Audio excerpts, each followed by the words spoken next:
Arizona Outdoors, brought to you by Tony M. Corey Buick GMC, B&M Traders, Nevitz East Valley Marine, Valley Yamaha Mesa, Complete Marine, Enhart True Value Hardware, Quail Run Taxidermy, and Echo Basin Ranch.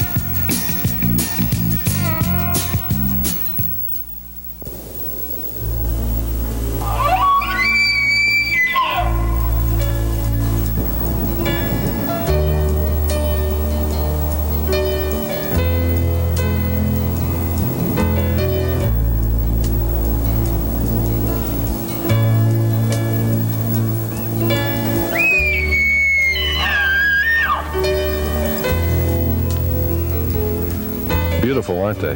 Well, sit tight because we're going to show you some more. Hi, I'm Wes Keyes with the Game and Fish Department, and this show is about elk in Arizona. Dave Daughtry is going to call some elk for you. Tom Britt is going to discuss the elk situation in Region 2, the Flagstaff area, and Dave Brown is going to shed some light on the history and management of elk.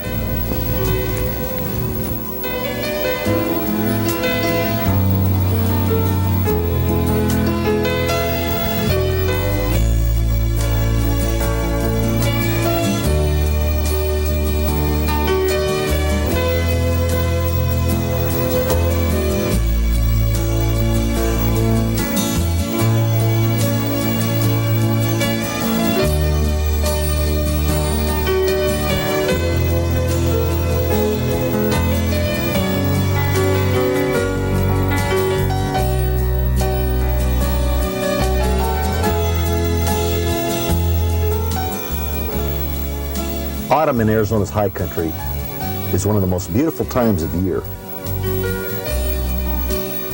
When the aspens start to turn to gold, it's time to call elk. Elk are one of the most fascinating of all Arizona's wildlife. Elk were once extinct in Arizona and are now abundant. One interesting point of their social behavior are their vocalizations. These vocalizations, if imitated properly, can provide viewers of wildlife an opportunity to witness elk. Elk have three basic communications. A general communication, known as the mew, which is used as a means of keeping contact with members of the herd. This sound is usually thought to be a means of keeping contact between cows and calves, but it is actually used by all elk, including large bulls. The bark, which is an alarm call, usually is used to communicate possible unknown danger, preparing a herd for flight. And the bugle, which is used as a dominance call, generally by bulls during the mating season, known as the rut. Cows will also make a bugling-like sound during the calving period. Bugling is used primarily during the early fall. However, bulls have been heard making this sound throughout the year. This vocal behavior, to those of us who enjoy observing and photographing these animals, can be used as a means of locating and even occasionally attracting elk.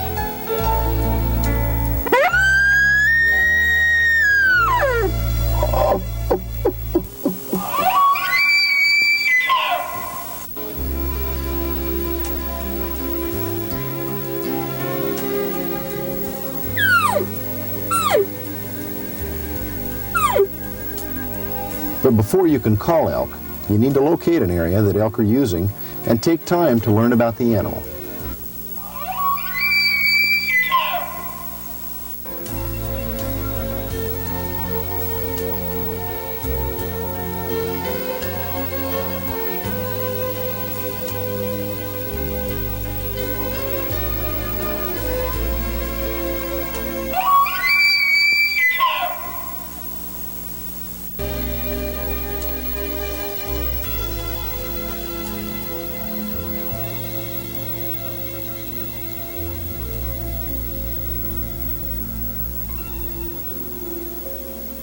The best way of locating elk is by their sign or evidence of their presence.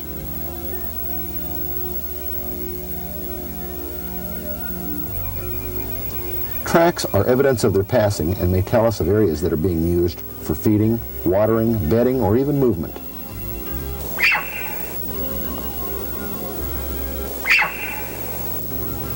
Bulls shed their antlers annually, usually in March and April. During the summer months, antlers are growing and are covered with a velvet-like tissue. When antlers are mature, this covering is shed or rubbed off on trees.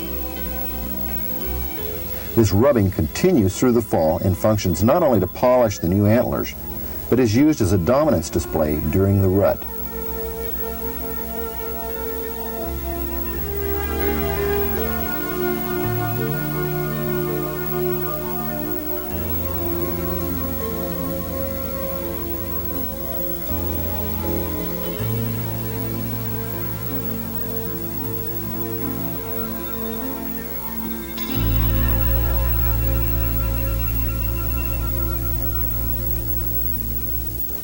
Tom, we've been cruising around Region 2 a little bit, which is your region, the Flagstaff area. And it's a big region. It goes all the way from Grand Canyon, almost to Camp Verde, and from east of Williams, west to Leonard Canyon. And you got a lot of elk here. A lot of people refer to it as the elk capital of the world. That's right, it is right now, Wes. This region provides about 60 to 65% of the elk habitat in Arizona, and over the last 10 years has produced anywhere from 72 to 78% of all the elk harvested in Arizona. I spent a lot of time in Region 2 chasing elk, and I found them on the tallest pine-covered mountain, clear down into the low pinyon juniper stuff. Are those migratory patterns, or are those resident elk herds that we find there? They're resident herds, Wes. What we have in Region 2 is we have every bit of elk habitat, and even some elk habitat that was defined 20 years ago as non-elk habitat, occupied by resident populations. The migrant populations, of course, are the ones that might occupy an area like we're standing in right now, the forest population, and they do, of course, move to lower elevations because this particular area will not be available to them once the snow begins to fall and once their forage supplies are either covered up or cured to the point that they're no longer palatable or digestible. Those populations that you see at those lower elevations are there and have been there in some cases for over 10 years, and their viability is very, very high right now. They're not as productive as these high elevation or these migrant elk herds. The migrant elk herds or the forest elk herds are what we call our nucleus of our elk population in Region 2. They're the ones that provide us our highest calf production, also our highest survivability over a year, 1 year period. Echo Basin Ranch, nestled below Colorado's towering mountain peaks, surrounded by aspen, pine, and oak. A year-round recreational fun spot for the whole family. Select your winter activities from snowmobiling, hunting, skiing, and horseback riding. Relax in our heated cabins and then join us in our friendly lodge for a delicious Echo Basin Ranch meal. Call today for reservations. Echo Basin Ranch, your winter sports headquarters. Hi everybody, I've put a lot of miles on my GMC trucks over the years, and our specially equipped Corey GMC Suburban is one of the best models I've ever driven. You know, the folks here at Tony M. Corey GMC in Mesa have proudly served the Valley for 30 years, and they are the largest volume GMC truck dealer in Arizona. Now you can still take great advantage of some of the great financing on all models at Tony M. Corey GMC in Mesa. Come on in to Tony M. Corey GMC Trucks in Mesa. Bass Pro or pleasure boater, you deserve the best, and that's what you'll get from the complete marine team. Only the best service, the best selection, and the best value.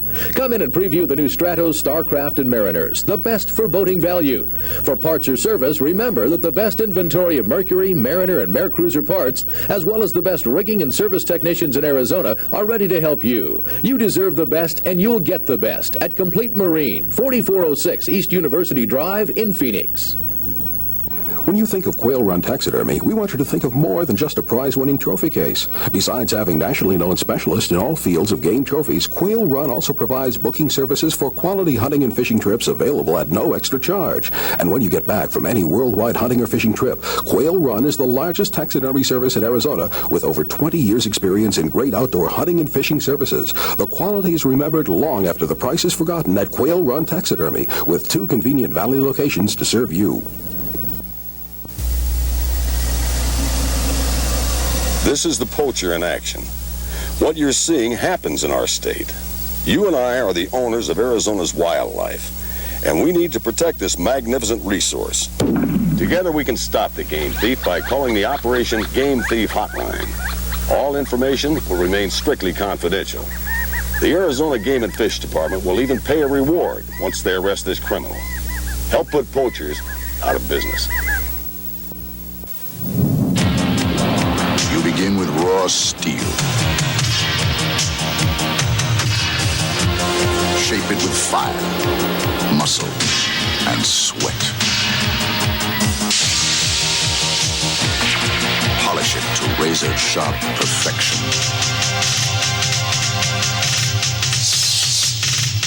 We're looking for a few good men with a medal to be Marines.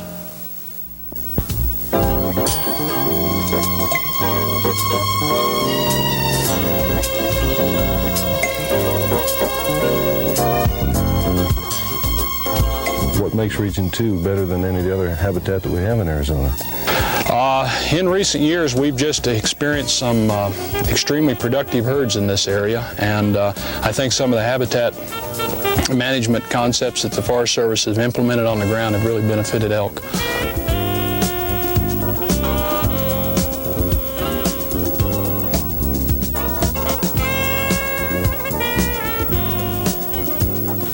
You know, we're standing here right in front of a beautiful quaking aspen thicket. And it's that time of year when the leaves turn gold and signify the rise of autumn and the transition to winter. The quaking aspen vegetation type is a very unique type in Arizona. Not only does it provide forage, the tree itself, that is the quaking aspen, provide forage for wildlife, especially big game deer and elk, but also the plants that grow in association with it, especially the leguminous plants that you know, grow on the ground around the quaking aspen, which create a special microhabitat for these plants. This particular habitat type is disappearing in Arizona because it's a result of basically of wildfire, and it's nurtured by wildfire. You frequently hear the public outcry when you have a forest fire that comes through here and burns down a good chunk of this timberland. And yet, in my experience, from a wildlife standpoint, animals seem to flock back into those areas after the fire is over with. That's correct, Wes. They really do. Animals really move to those burns. I think we need to go back a little bit, though, and speak to the public outcry and what you're referring to as a wildfire. Wildfires on national forest lands or any lands in Arizona really are something, a luxury we can't afford because there's too many demands placed upon these lands for products, and as you know, wildfire is indiscriminate in terms of the destruction of those various products. The U.S. Forest Service on the Coconino and Kaibab National Forest are intensely involved in controlled burn projects which simulate the better parts of wildfire and also place wildfires in the proper time perspective as well as the geographic perspective to achieve a desired results. And usually the desired results is aimed towards increasing the amount of forage which is produced on the forest floor. And this particular practice has benefited greatly foraging animals such as elk and deer.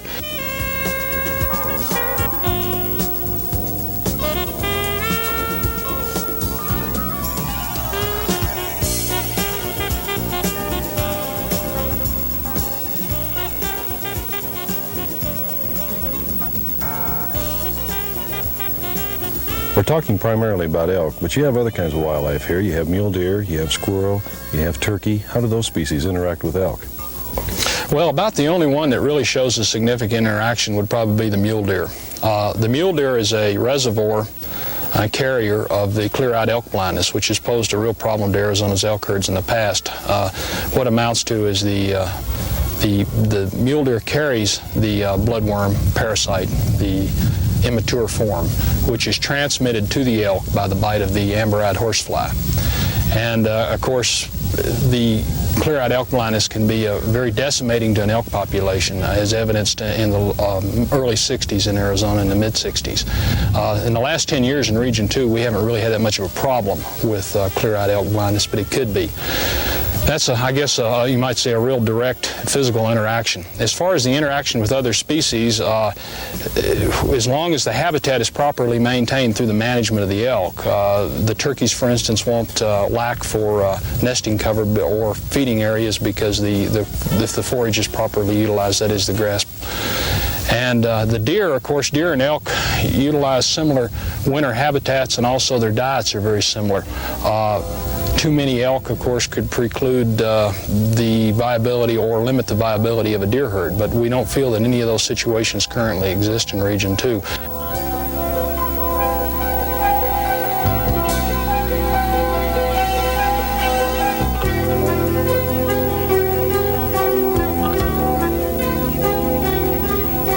How important is Region 2 to Arizona's total elk population? Extremely important, Wes. We're enjoying the highest elk populations in the Central Mountains of Arizona now that we've experienced in the history of the state.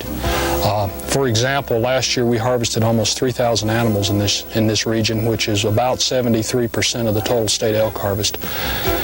We've got areas, for instance, that I'm sure some of the listeners are familiar with, Unit 5B and Unit 6A. They respectively provide about 25% of the state's elk harvest and have done so for the last 10 to 15 years. In Unit 5B, for example, an area which is 850 square miles in size, we harvest almost 1 elk per section last year. So we're looking at the most viable and productive elk herds that we've ever seen in the Central Mountains, and we're looking at the highest harvest levels that we've seen. In addition, we're providing, of course, a lot of opportunity for people that want to view elk to photograph them, to especially come up this time of year when we've got the colors of the fall, etc., and see elk in their natural habitat at a much higher rate than we ever have in the past.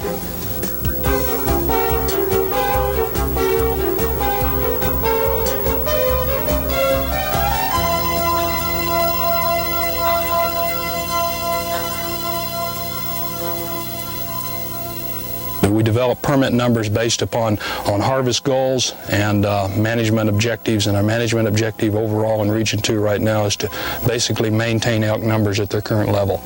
At their current level? That's correct. Do you see anything in the near future, or maybe even in the distant future, about elk in Region 2, in the Flagstaff area? We have some habitat problems, especially loss of wet meadows.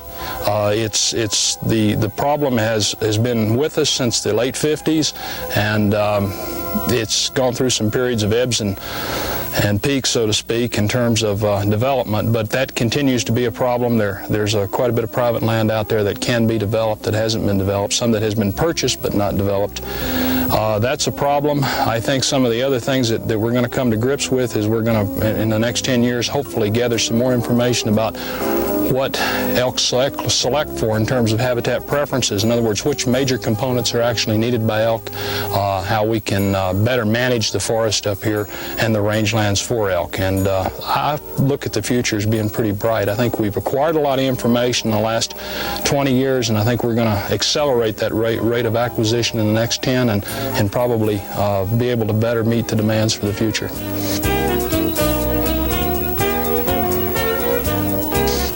Tom, thank you for sharing some time with us. Let's go show the viewers some more elk. Okay.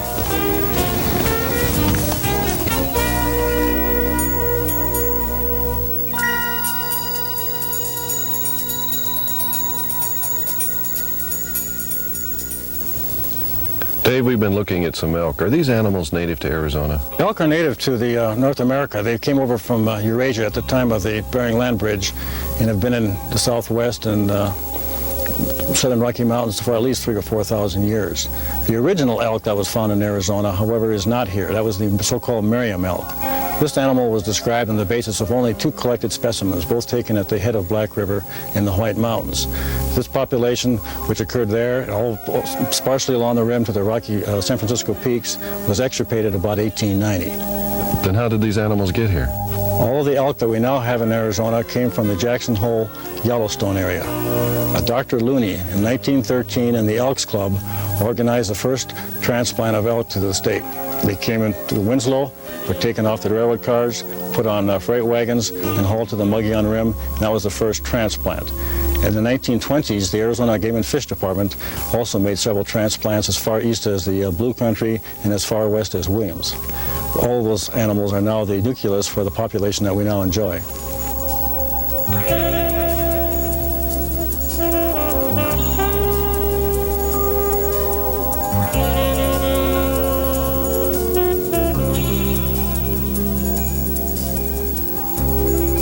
What constitutes good elk habitat?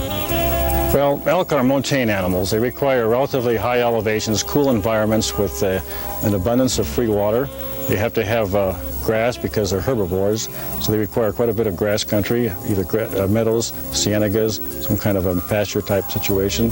They also require some browse and then a conifer forest or some other heavy cover for protection from against the cold and against harassment.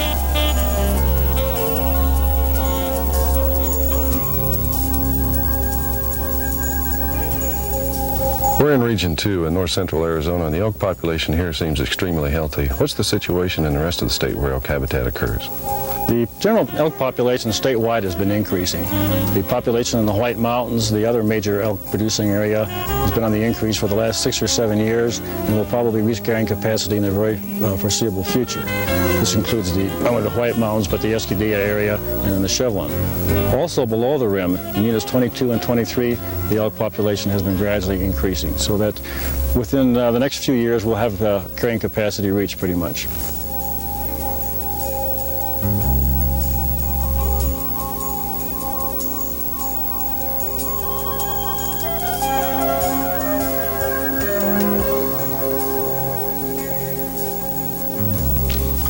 With elk numbers so high, why aren't there more permits, or why does it seem to be difficult to obtain a permit?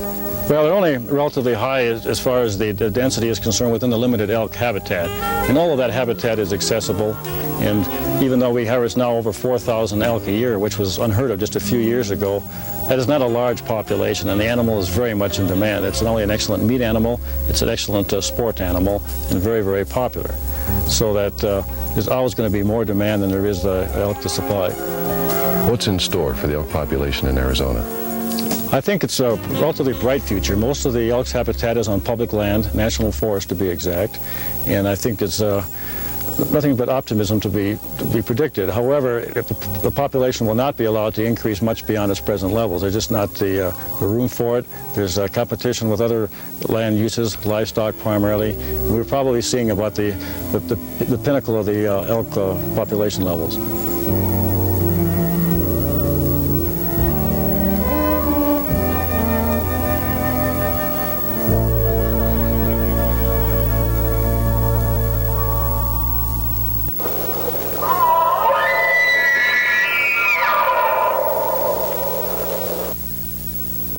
It's great to get away for a relaxing trip into the Arizona outdoors, especially with a peace of mind of knowing that your home is locked and secure. Lenhart True Value Hardware in Mesa can help you install Quickset locks for the best in home security. Quickset has many types of locks, and Lenhart has the best prices. Lenhart Hardware is at the corner of McDonald and First Avenue in Mesa, celebrating 40 years of service. Lenhart and Quickset locks for that secure feeling and peace of mind. B&M Traders in Mesa has the Valley's largest selection of fishing lures, rods, and reels, plus live bait. Everything you need for salt, trout, and freshwater fishing. There's always an excellent supply of guns and ammunition at B&M Traders in Mesa. And be sure to get ready for archery season at B&M's new indoor archery range. Brand names you will recognize, service you will appreciate at B&M Traders just off the freeway between Stapley and Mesa Drive on East Southern. We'll make you feel right at home at B&M Traders. We take our Corey GMC Suburban all over the state of Arizona for our TV shows. You can have fun in your GMC truck from Corey and know that you got a super deal. Corey GMC in Mesa is Arizona's largest volume GMC truck and Buick dealer, and they have proudly served the Valley for 30 years.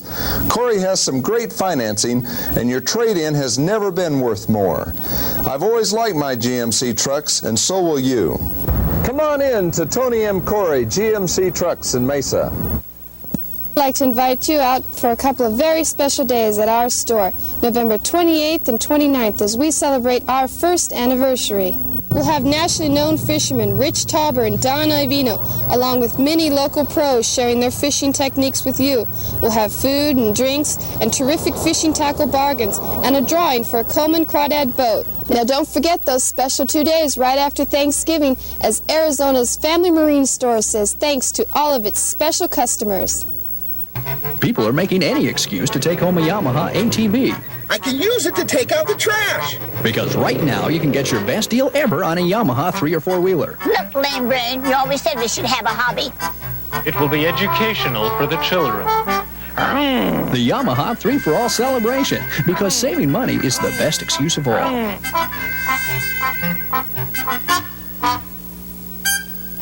Honest, hon, it followed us home. Hi, I'm Ned Smith. Many of you know me from my TV show and newspaper column, Arizona Outdoors. But many of you don't realize that I'm an Allstate insurance agent. And I'm personally inviting you to give me a call on your insurance needs the next time your renewal bill comes. Whether it's on your auto, your homeowner, or your boat. I would sure like to visit with each of you. Let's talk soon.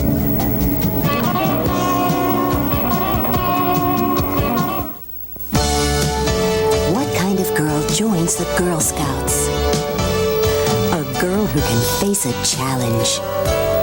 A girl who likes herself. And other people too. A girl with a creative touch. A girl who looks to the future.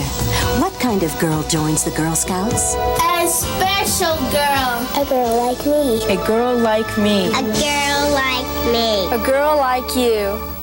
You know, Reed, I really found that an exciting show by the Game and Fish Department, and I really want to thank them for their monthly show. Well, I enjoyed the tape too, Ned, but you know, as far as I'm concerned, bugling for elk is the absolute ultimate in outdoor thrills. So to get my attention, all they got to do is just have an elk bugle, and they got my attention in a hurry. They do that with me as well, Reed. I love to get out there and pursue them with a bow and arrow, especially. Well, I do too. And you know what's really keen here in Arizona, Ned?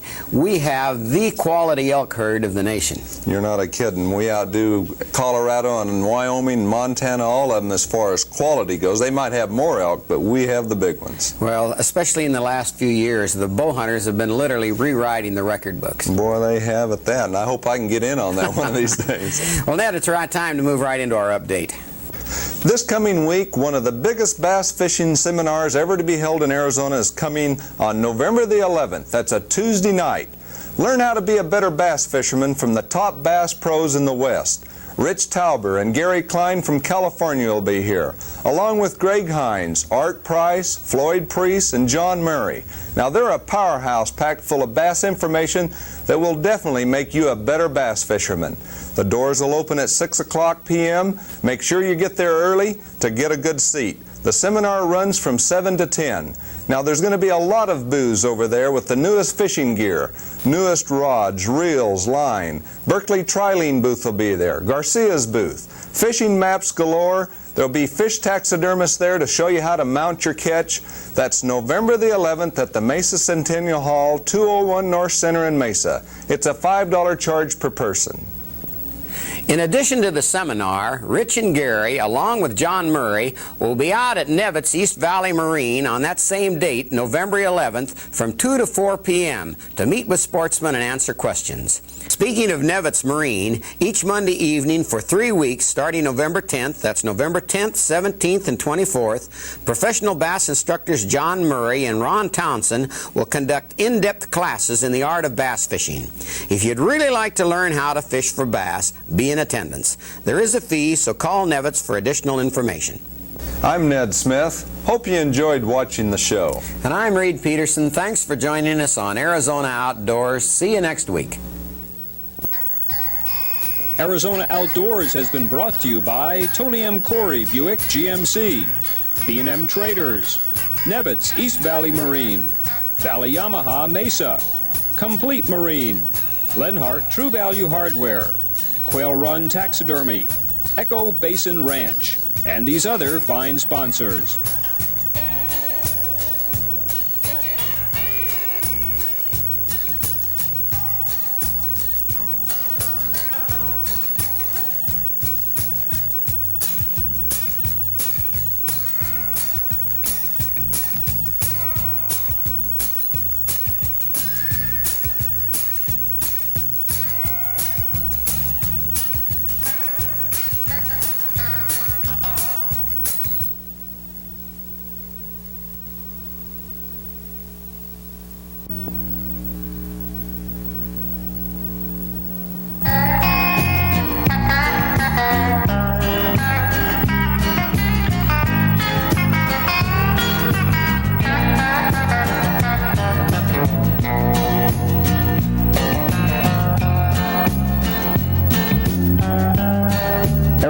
Outdoors brought to you by Tony M. Corey Buick GMC, B&M Traders, Nevitz East Valley Marine, Valley Yamaha Mesa, Complete Marine, Lenhart True Value Hardware, Quail Run Taxidermy, and Echo Basin Ranch.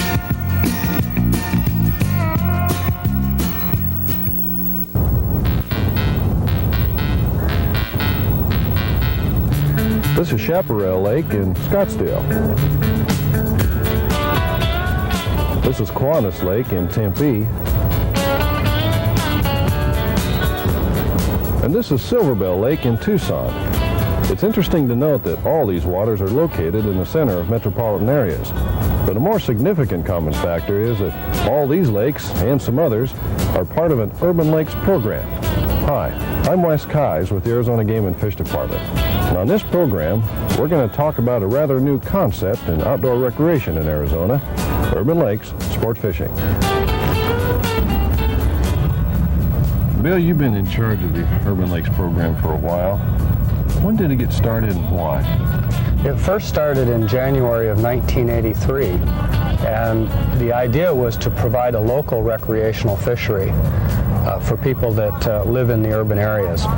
Also, it provided an opportunity for us to work with youngsters on the lake and teach them fishing skills. It's a cooperative agreement between the cities of Tucson, Tempe, Scottsdale, Mesa, and as of January, Phoenix will be joining the program. And it's important, I think, that it is cooperative in that both the cities and the department are involved in providing this fishery. What lakes are designated as urban lakes? We have 8 lakes in the program, Wes. There's 3 in Tucson. There's Lakeside, Kennedy, and Silverbell. The city of Tempe has 2, Kiwanis and Canal Park. There's Chaparral Lake in Scottsdale. Mesa has Riverview in the program. And then starting in January, Phoenix will have Alvord Lake coming into the program. Why were these particular lakes designated as urban lakes? Is it because they have a good fisheries potential, or because they already were in existence and it was convenient?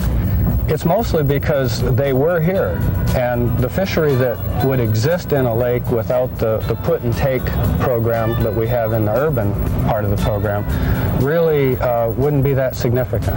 The kind of pressure that we get on the urban lakes just wouldn't, the lake wouldn't be able to sustain a natural fishery, and so we've gone to the put and take concept.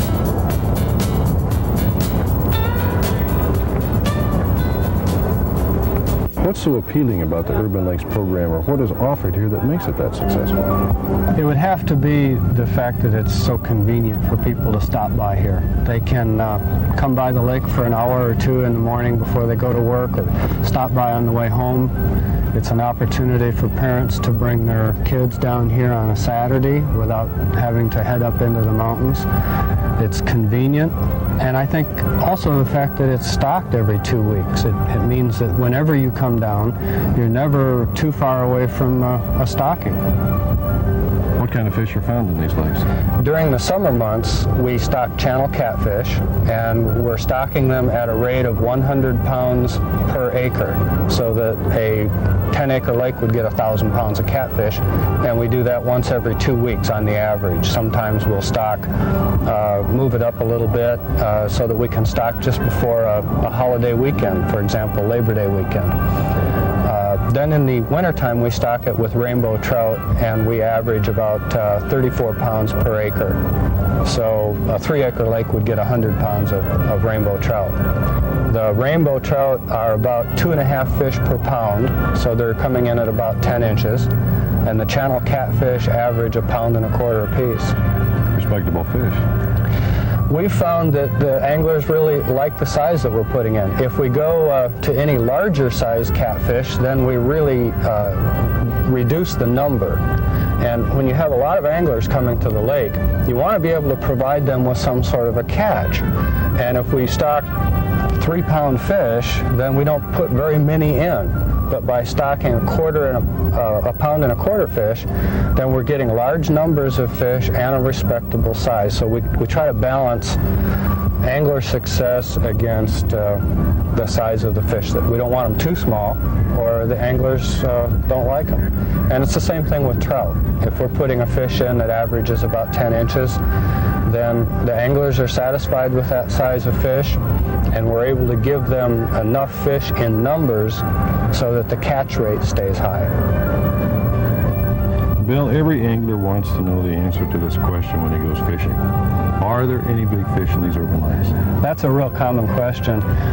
Yes, there are, as a matter of fact. Each contract that we have with the growers that provide the fish for us includes a 5% what we call incentive fish category, so that the grower is allowed to put in some big fish.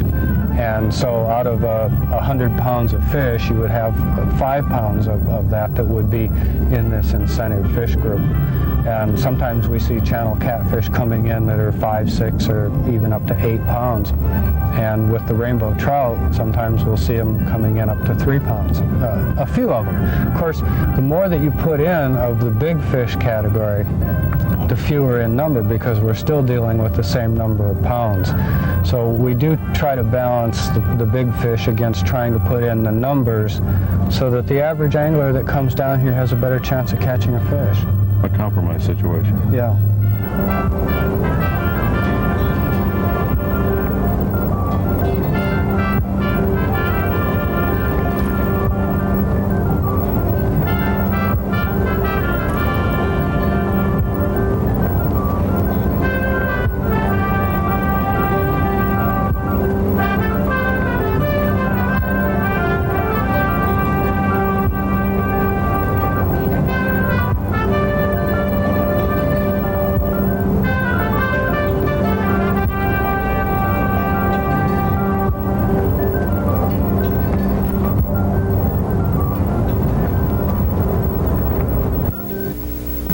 It's great to get away for a relaxing trip into the Arizona outdoors, especially with the peace of mind of knowing that your home is locked and secure.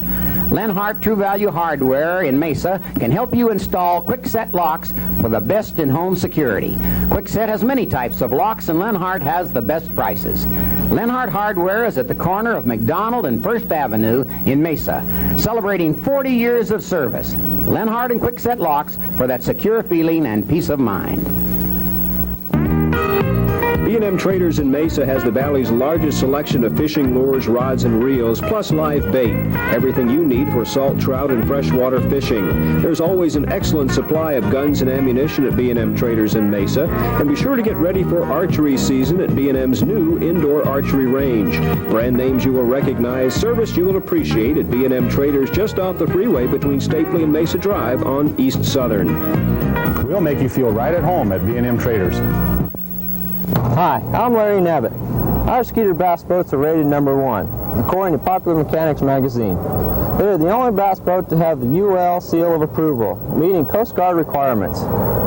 So why should you settle for less when you can have the greatest bass boat made for as little as $59.95? The boat, 50 horsepower motor, and custom trailer. So come down and see me, Larry Nevitt, at Nevitt's East Valley Marine on Gilbert Road, 3 miles south of the Superstition Freeway.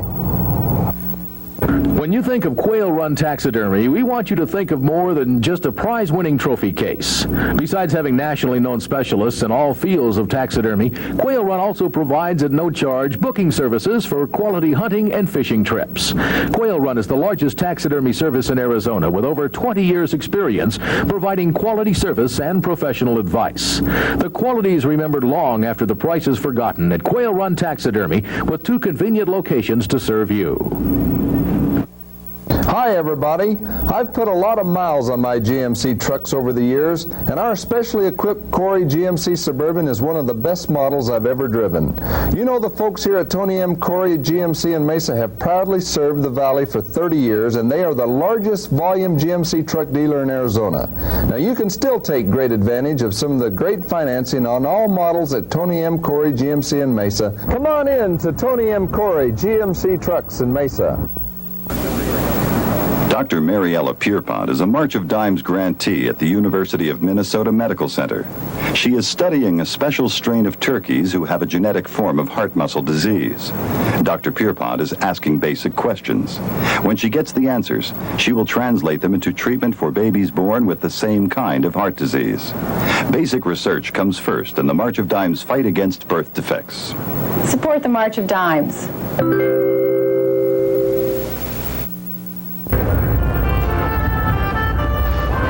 Is Arizona's Urban Lakes Fishing Program unique? Well, it's unique in that it's a cooperative program between a state agency and a local city government. And so there are other urban programs around the state. In fact, there's about 38 states that have some form of an urban program. But Arizona is unique in that it is set up as a cooperative agreement between the state and the local governments. It's also unique in that we actually receive grants from the cities every year. In order for a city to have, let's say, a 10-acre lake, they would have to pay $5,600 every fiscal year to have that lake in the program. So it's $560 for every surface acre of water that they have in the program.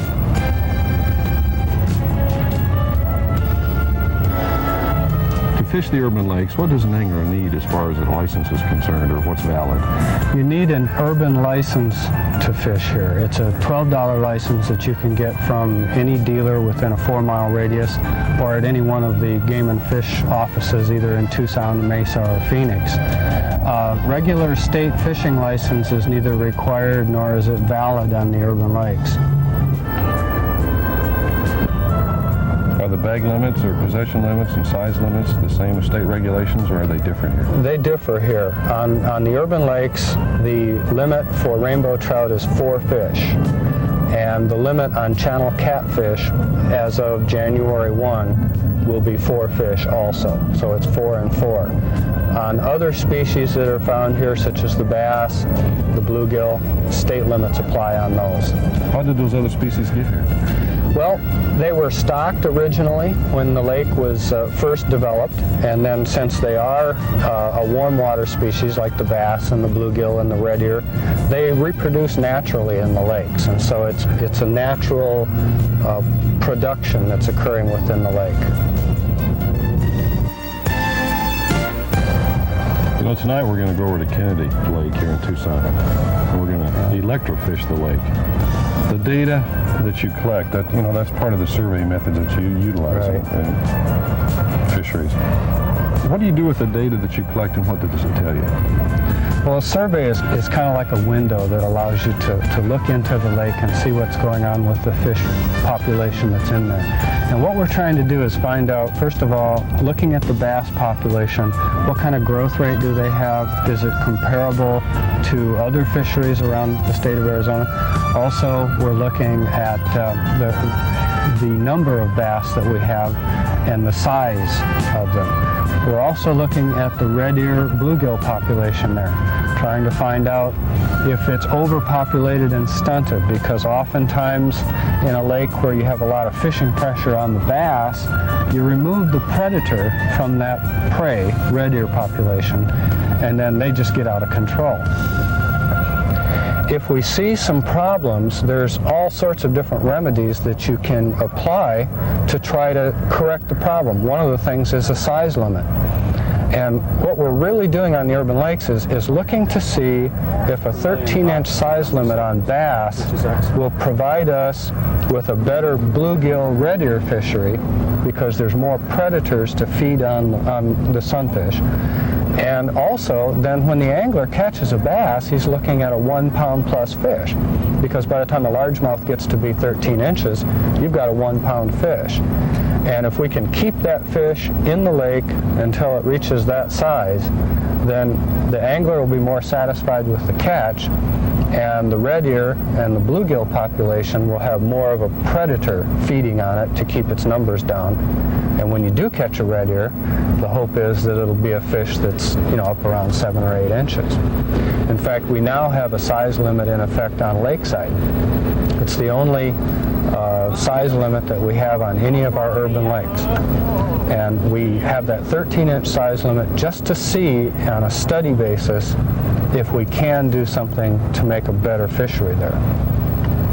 Do these surveys, like a creel survey, when you go around and check the anglers on the shore of the lake, does that tell you about the catch and release rate, or you put in so many fish, then you check the anglers and you find out how many they took out? Right. And what we're really trying to do mostly in that kind of a creel survey is to find out what the rate of catch is. Okay, for example, the department has a cold water management plan. And in that plan, it has been established that the acceptable catch rate on urban lakes for trout would be between 0.1 and 0.3 fish per hour. That's an overall average. Doesn't necessarily mean that if you go out and fish for a certain amount of time that you're going to get that. But the overall average of all anglers is somewhere between that 0.1 and 0.3, with an average of about 0.25. So we're looking at a quarter of a fish every hour. So on that basis, if you fish for 4 hours, the average angler will catch one fish. So through creel surveys, we can evaluate our stocking rate to see if the angler is meeting the expectations. And if we see that the catch rate is way down, way below what our goals are, then we know we have to stock more fish.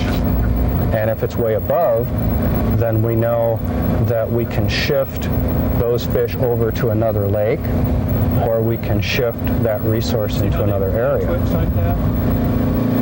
Now he's relaxed, see? He's already stuns him momentarily.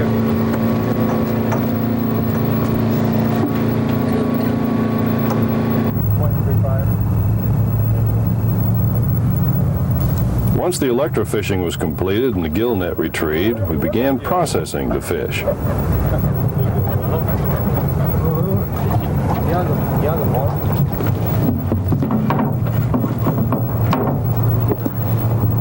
the scale. And I'm going to put it on the envelope, and I'll give you the envelope. Okay. Hold on. You give me length and weight, scrape the fish, and we'll put them in here. Okay.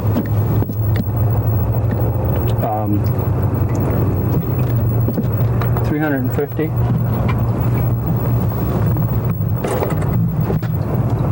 0.6.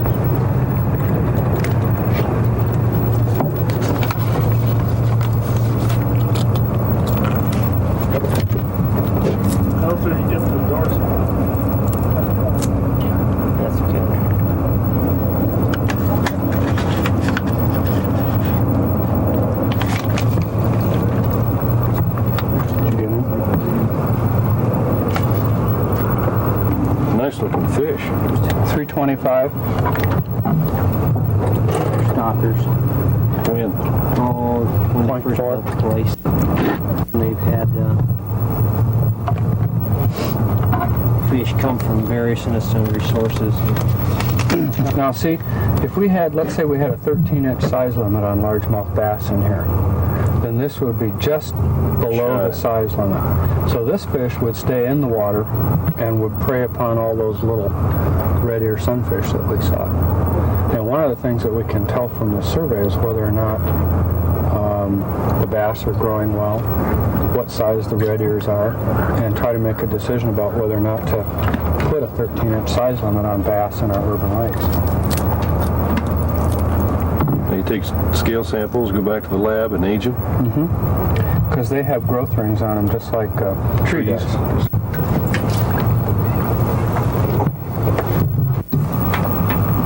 338. See there again, now this would be a legal bass.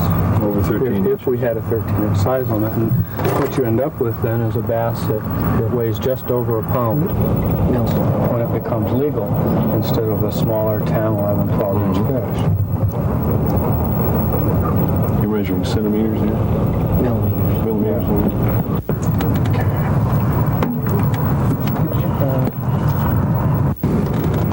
That's the only catfish we got, I think. Yeah, here's our only channel cat. And he is 340.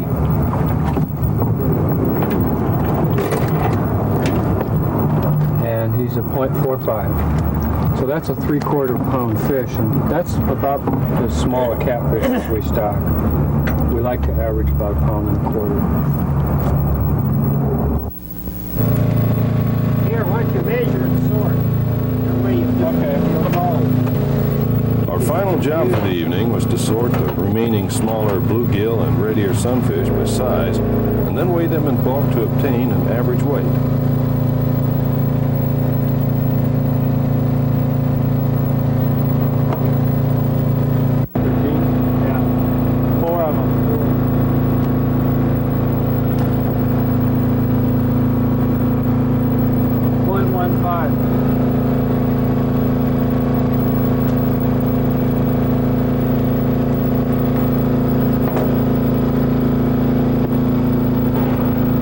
You're the urban fisheries biologist, and you talk to these anglers on a regular basis.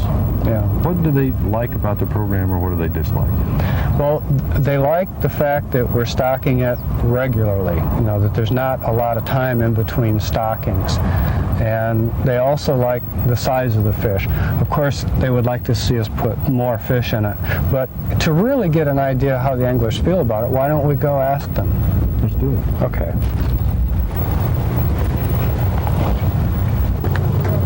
You come down here quite often, I take it. What do you like about this program?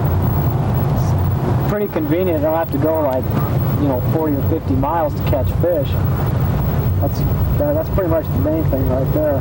Because I don't have the time to run way out on Patagonia or up to Rose Canyon all the time. It's just too far to go. It's pretty nice and convenient. Pretty clean. Any complaints? More fish. Need more fish. What do you like best about the urban fishing program? Well, it's a place to go and recreation and everything. I like to get out and fish. If you could do one thing to improve it, what would you do?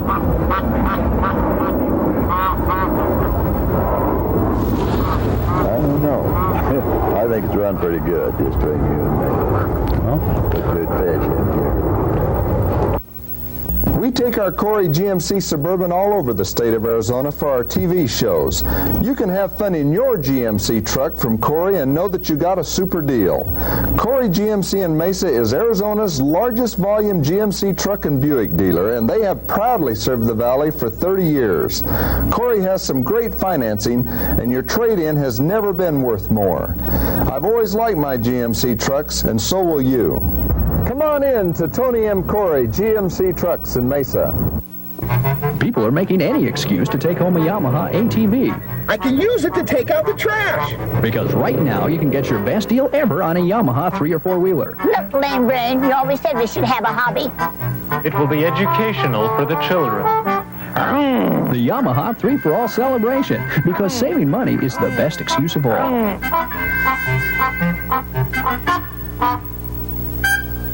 Honest, hon, and follow that home. Echo Basin Ranch in beautiful Colorado is a true family vacation spot with tent sites and plenty of great views from your recreational vehicle. Drive on up for your next family or class reunion, a wonderful setting for a special wedding. Scout and church groups will find everything needed, including fully stocked fishing ponds, horseback riding, and lots of outdoor activities. Echo Basin Ranch is near some of America's most beautiful scenery and the nation's largest cliff dwellings. Call Echo Basin Ranch today. Bass Pro or pleasure boater, you deserve the best, and that's what you'll get from the complete marine team. Only the best service, the best selection, and the best value. Come in and preview the new Stratos, Starcraft, and Mariners, the best for boating value. For parts or service, remember that the best inventory of Mercury, Mariner, and MerCruiser parts, as well as the best rigging and service technicians in Arizona, are ready to help you. You deserve the best, and you'll get the best at Complete Marine, 4406 East University Drive in Phoenix. Hi, I'm Ned Smith. Many of you know me from my TV show and newspaper column, Arizona Outdoors. But many of you don't realize that I'm an Allstate insurance agent. And I'm personally inviting you to give me a call on your insurance needs the next time your renewal bill comes. Whether it's on your auto, your homeowner, or your boat. I would sure like to visit with each of you. Let's talk soon.